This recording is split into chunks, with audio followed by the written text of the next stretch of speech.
جو علماء ہیں یہ ہے معاشرے کا چراغ کہ جن کے علم کی روشنی میں وہ خط پڑھا جائے گا کہ رب فرماتا کیا ہے. اور اگر ایسی بستی ہو کہ جس میں کوئی مفسر ہے ہی نہیں، کوئی عالم دین ہے ہی نہیں، کوئی پڑھ کے بیان کرنے والا ہے ہی نہیں، کوئی آیات کا مطلب بتانے والا ہے نہیں، تو پھر وہ ایسا شہر ہے کہ جس کے اندر اندھیرا ہی اندھیرا ہے اور کسی کے پاس بھی کوئی دیا موجود نہیں، کوئی چراغ موجود نہیں. ایاس بن معاویہ کہتے ہیں وہ بستی والے، وہ شہر والے، وہ تو سارے بے چین ہو گئے، سب رات جاگ رہے ہیں، پتہ نہیں کیا بنتا ہے، بادشاہ نے کیا لکھا ہے، پڑھا ہی نہیں جا رہا. اور آج کا مسلمان اگر 80 سال کا بابا اس کو یہ شوق نہیں کہ قرآن میں لکھا کیا ہے، تو پھر یہ اندھیرے کو اندھیرا سمجھ ہی نہیں رہا. اور پھر جو ادھر سے انعام لینے کے لحاظ سے تڑپ ہونی چاہیے یا مواخذہ کا جو ڈر ہونا چاہیے وہ پھر دلوں سے ختم ہو گیا ہے. وائے ناکامی متائے کارواں جاتا رہا، کارواں کے دل سے احساس زیاں جاتا رہا. اس واسطے مثال دے کر حضرت ایاس نے اس چیز کو واضح کر دیا. فرمایا یہ رب کا قرآن سب سے بڑے حاکم کا خط ہے جو ہمارے گھروں میں پہنچا ہے. اب پڑھنا چاہیے کہ اس نے فرمایا کیا ہے. وہ ہمیں دن کے وقت کہاں بھیجنا چاہتا ہے، رات کے وقت کہاں بھیجنا چاہتا ہے، ہمیں شوال میں کہاں لے جانا چاہتا ہے، رمضان میں کیا کروانا چاہتا ہے، اس کا حکم کیا ہے کہ ہم جمعے کے دن کیا کریں، ہم اس کے علاوہ وقت کیسے گزاریں. یہ تڑپ ہونی چاہیے کہ چھوٹے سے بادشاہ کے آرڈر پر خط پر تو شوق ہو، اور جو بادشاہوں کا بادشاہ ہے اس کے خط پر کوئی شوقی نہ ہو، تو یہ تو مردہ دلی کی بات ہوگی. اب اگر شوق ہے تو پھر ہر بندہ تلاش کرے گا کہ مجھے کوئی روشنی ملے تاکہ میں خود پڑھوں یا کسی سے پڑھوا لوں. یہ ہے وقت کا عالم، یہ ہے تمہارے محلے کا قرآن جاننے والا خطیب، یہ ہے کسی شہر کا وہ انسان جس کو علوم قرآن میں مہارت ہے، جو قرآن مجید کے مطالب کو، تفسیر کو بیان کر سکتا ہے. اپنے لیے عافیت جانو اس وقت کو کہ ابھی تمہیں قرآن بتانے والے، پڑھانے والے، تفسیر سکھانے والے مل جاتے ہیں. اور اگر ایسا نہ ہوا اور یہ لوگ ختم ہو گئے اور آگے اپنی نسلوں کو آپ نے تیار نہ کیا تو پھر معاذ اللہ اس بستی والی صورتحال ہوگی کہ بادشاہ کا خط تو پہنچا ہے مگر رات اندھیری ہے، چراغ کسی کے پاس نہیں. اب کون بتائے کہ بادشاہ نے لکھا کیا ہے. اس واسطے فہم دین کورس اسی خط کو پڑھنے کا ایک پروگرام ہے اور اس خط کو سمجھانے کا ایک پروگرام ہے. اور یہ اصل جو ملت کے اساسی مقاصد ہیں ان میں سے کہ سید عالم نور مجسم شفیع معظم صلی اللہ علیہ وسلم کو رب ذوالجلال نے کہا انزلنا الیک ذکر لتبین للناس ما نزل الیہم، محبوب ہم نے آپ پر ذکر کو نازل کیا لتبین للناس تاکہ آپ بیان کر دیں لوگوں کو ما نزل الیہم کہ ان کی طرف کیا اتارا گیا ہے. تو پتہ چلا الفاظ قرآن اور ہیں، بیان قرآن اور ہے. تو جب وہ جن کی بولی میں اترا اور جن کے گھر اترا، جن کے ماحول میں اترا، جن کے سامنے اترا، ان کو بھی بیان کی ضرورت ہے. ہم تو ہیں ہی اجمی، ہماری تو وہ بولی نہیں ہے اور درمیان میں اتنا گیپ ہے، اور ہمیں جس چہرے کو دیکھتے ہی قرآن سمجھ آ جاتا ہے وہ چہرہ دیکھنا بھی میسر نہیں آیا اور دور صحابہ نہیں پایا اور نبی اکرم نور مجسم شفیع معظم صلی اللہ علیہ وسلم کی صحبت میسر نہیں آئی. لیکن یہ قرآن ہمارے لیے سہارا ہے کہ آج بھی اس کی طرف متوجہ ہوتے ہیں تو یہ محروم نہیں رکھتا، یہ مالا مال کرتا ہے. سید عالم نور مجسم شفیع معظم صلی اللہ علیہ وسلم نے امت کو یہ شوق بخشا، صحابہ کرام علیہم الرضوان نے کردار ادا کیا اور آگے چلتے چلتے معاملہ یہاں تک پہنچا. آج بھی وہ قرآن اصلی شکل میں ہمارے سامنے ہے،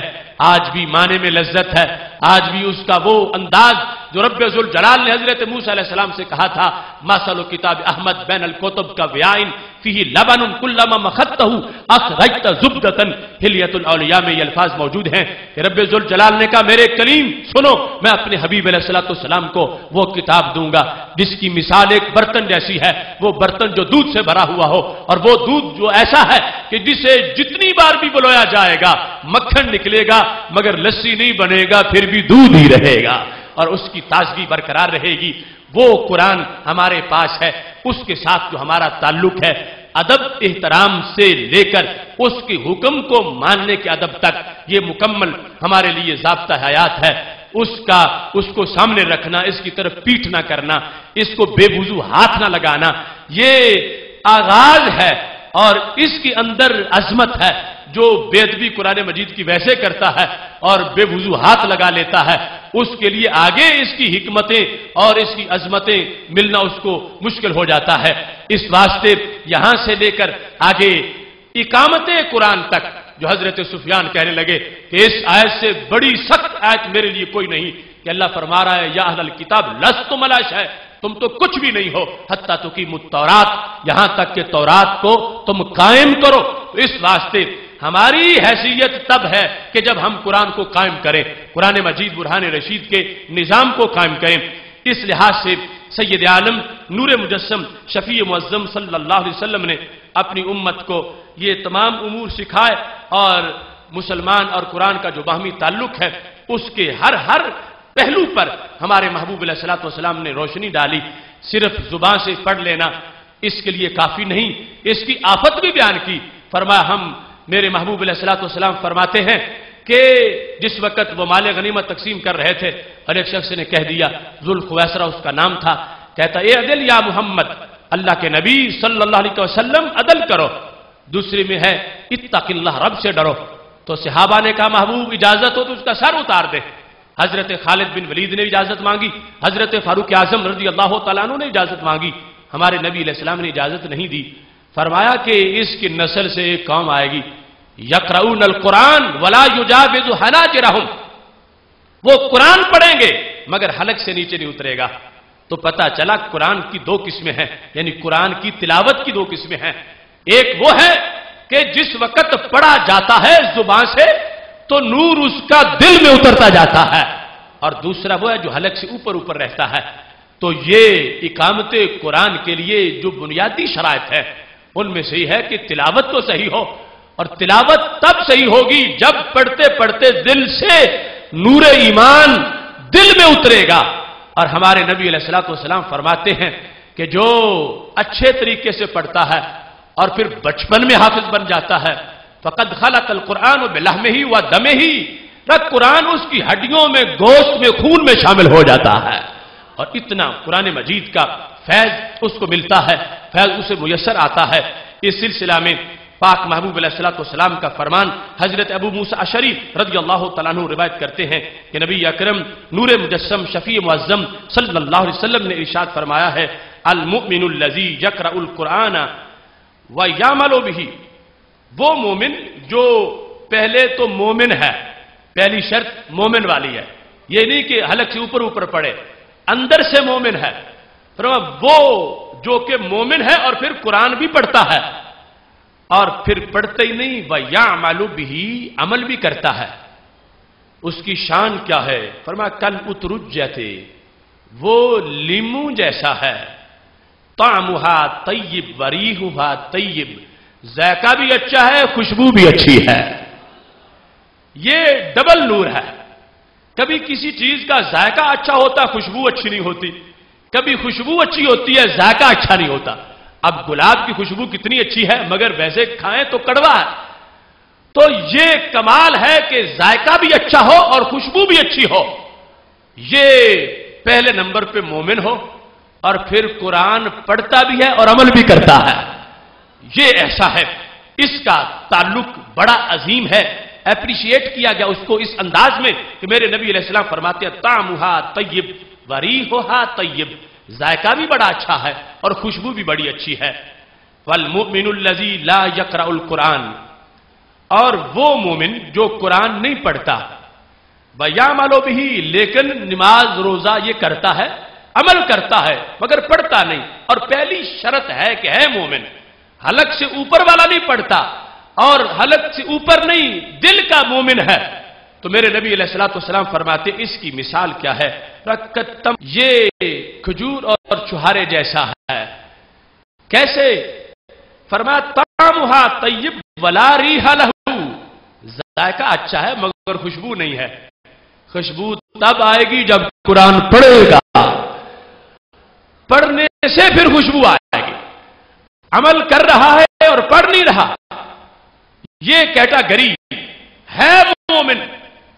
مگر تلاوت نہیں کرتا تو فرمایا طعمھا طیب، ذائقہ اچھا ہے مگر لا ریح، کوئی خوشبو نہیں ہے۔ تو دونوں اوصاف ایمان کے بعد تب ملتے ہیں۔ مسلمان کا جو باہمی تعلق ہے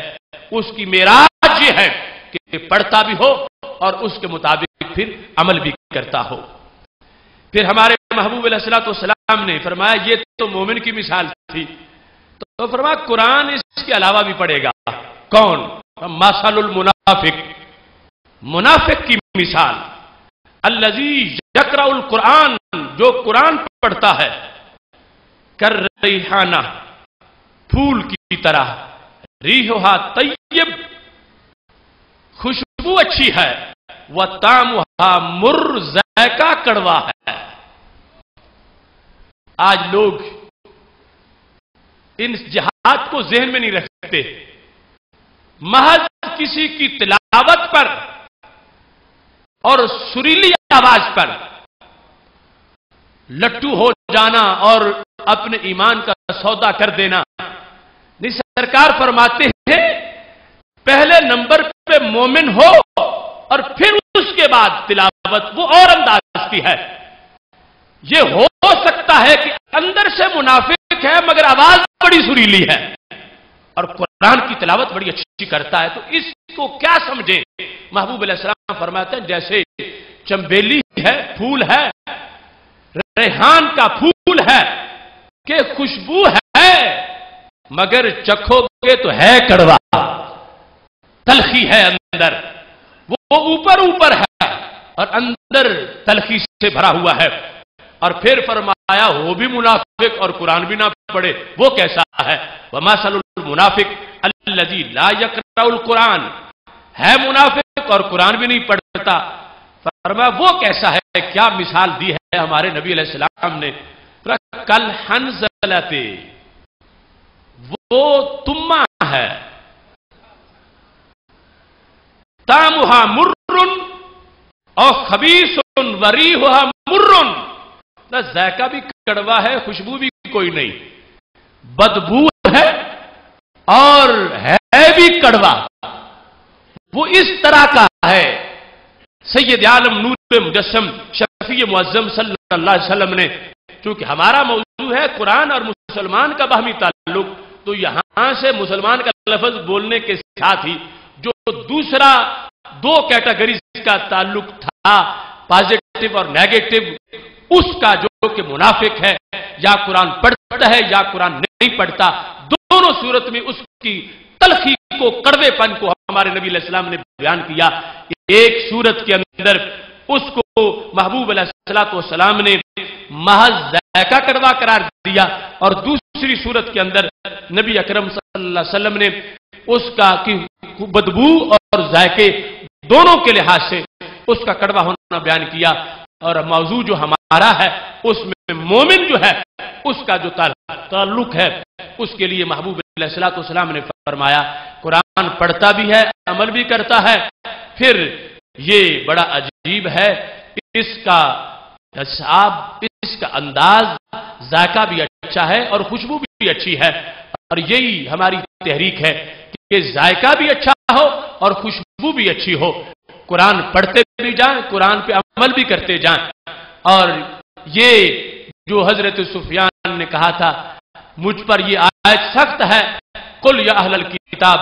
یہ سخت ترین آیت میں سمجھتا ہوں کہ ہم تب سرخرو ہوں گے جب ہم اقامت قرآن کریں گے، قرآن کو قائم کریں گے، اور اس کے لیے یہ ضروری ہے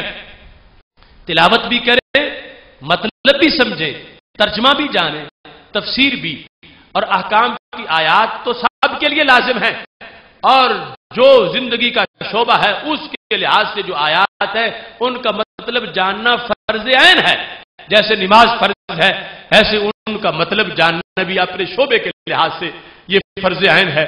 اور پھر یہاں تک بات مکمل نہیں ہوتی، بات تب مکمل ہوگی جس وقت ایک انسان اس کو پھر اپنے عمل کے سانچے کے اندر زندہ رکھتا ہے اور عمل کے لحاظ سے مکمل کوشش کرتا ہے۔ بس اس پہ تعلق کے لحاظ سے بات ختم کر رہا ہوں۔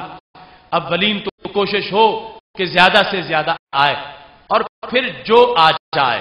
جتنی صورتیں یاد ہو جائیں، جتنے پارے یاد ہو جائیں، ان کو دہراتے رہنا، یاد رکھنا، اور جتنی آیات کا ترجمہ آتا ہو، جتنی احادیث آتی ہوں، ان کو دہراتے رہنا، آگے بیان کرتے رہنا، یہ ازحد ضروری ہے۔ جو باہمی تعلق ہے اس کا تقاضا ہے کہ روزانہ ایک مرتبہ اس کی زیارت کی جائے، کم از کم اس شوق سے کہ میرے رب کا کلام ہے،